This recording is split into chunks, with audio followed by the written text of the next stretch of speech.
বাংলাদেশের জনগণ কারো উপরে নির্ভর করে তার গণতান্ত্রিক অধিকার ফিরিয়ে আনবে এটা আমরা মনে করি না। সুতরাং এই বিষয়ে আমরা খুব বেশি একটা কথা বলতে চাই না। বাংলাদেশের জনগণ কারো উপরে নির্ভর করে তার গণতান্ত্রিক অধিকার ফিরিয়ে আনবে এটা আমরা মনে করি না। বাংলাদেশের জনগণ সবসময় তার নিজের শক্তিতে নিজের পায়ের উপর ভর করেই ৭০ সালের পূর্বেও আন্দোলন করেছে, ৭০-এ আন্দোলন করেছে, ৭১-এ মুক্তিযুদ্ধ করেছে এবং পরবর্তীকালেও আমরা যে আন্দোলন করছি সম্পূর্ণ জনগণের শক্তিতেই নির্ভর করে আমরা আন্দোলন করছি গণতন্ত্রকে পুনরুদ্ধার করার জন্য। সুতরাং এই বিষয়ে আমরা খুব বেশি একটা কথা বলতে চাই না। ধন্যবাদ।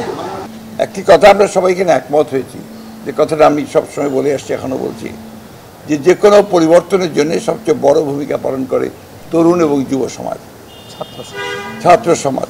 সেই ক্ষেত্রে আমাদের যারা গণঅধিকার পরিষদে আছেন, আমি খুব আশাবাদী যে তারা কিন্তু সবাই প্রায় একেবারেই তরুণ এবং ছাত্র নেতা থেকে উঠে এসছেন।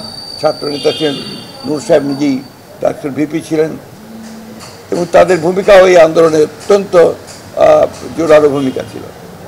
আমি যেটা আশা করব যে আগামী দিনের গণতান্ত্রিক আন্দোলনে তারা তাদের ভূমিকা অক্ষুণ্ণ রাখবেন, একই সঙ্গে জনগণকে সংগঠিত করবার ক্ষেত্রে তারা তাদের ইতিবাচক ভূমিকা পালন করবেন। আমি আজকে বক্তব্য অন্যভাবে রাখতে চাই না। আমাদের বরকতুল্লাহ বুলু সাহেব আছেন, ভাইস চেয়ারম্যান, তিনি রাখবেন, আর আমরা নূর সাহেব বক্তব্য রাখবেন।